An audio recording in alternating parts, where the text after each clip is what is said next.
keeping the undefeated streak alive, another win, another finish. How are you feeling coming out of that one? I'm feeling good, man. I've been slotted to fight this guy for a real long time, and game plan went perfect. Everything was executed just the way we thought it would go, and so it was a good day. For sure. And this fight was supposed to take place, or you were supposed to fight back in March when they canceled the event here. Talk to me about the last few months. I mean, I'm sure you were very eager to get back in there. So was there a sense of relief just getting to compete? Yeah, man. It was a crazy road. When we first was here in March, we thought that we'd be back here in 2 weeks, 3 weeks. Then it was, it's gonna be in July, and then we were slotted for October, and we got a little nicked up, and then now we're back here finally in December. You know what I'm saying? Right before Christmas time, so it's a perfect timing for us. Taking my daughter to Disney World, so it's all good. For sure. And I know 2020 is tough for everyone, and it's hard to kind of find silver linings. But were you able to really use that time away from competition to really improve? It seemed like that was one of your best performances to date. Yeah, for sure. I mean, like I said, I'm still new in this game, so I'm figuring it out. So every month, every few months is gonna be a big leap, big jump for me, and. So, I mean, as long as I just keep getting that time, and like I said, this pandemic time, that helped me out a lot as far as just getting comfortable in the cage and being on my feet and stuff like that. So, I mean, this time definitely helped me out. You say you're still new to the game, but you go in there, you beat a guy that is seemingly a step up, a guy that was on Contender Series, pretty good on the regional scene. So is it nice to kind of have some reassurance that, I still have a lot to improve on, but I'm making strides too? Yeah, for sure. I mean, but this is Bellator, man. I mean, he was a veteran as far as outside the game, but I mean, this here's the top of the game. One of the top 2 or 3 promotions in the world. So I mean, you can go get wins anywhere, but you got to come here and really bring it to winning here. And I guess with a win like this, quick win, where do you think you fit in the division? Do you feel like you just keep taking tougher matchups? You want to get more reps in? Kind of where do you see yourself in the layout? I mean, the tougher matchups are going to come. The company's changing. There's a bunch of turnover.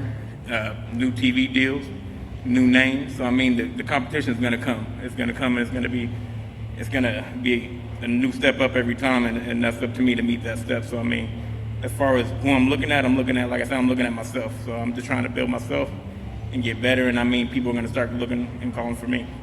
Thanks, man. All right, we'll now take a few questions from the media joining us virtually tonight. We'll start with Keith Schilling. Keith, your line is now live. Hey, Romero, it's Keith Schilling from Sure Dog. Congratulations on the victory and happy holidays to you. Hey, thank you. So I spoke to you at Mohegan back in March, and that time you said you knew nothing about Justin, you didn't know what he looked like. Since March, did you get to do any tape study on him? Oh man, I know everything about the guy, man. I know how many kids he got where he works, who he works out with. I learned all that over this time. I'm just joking.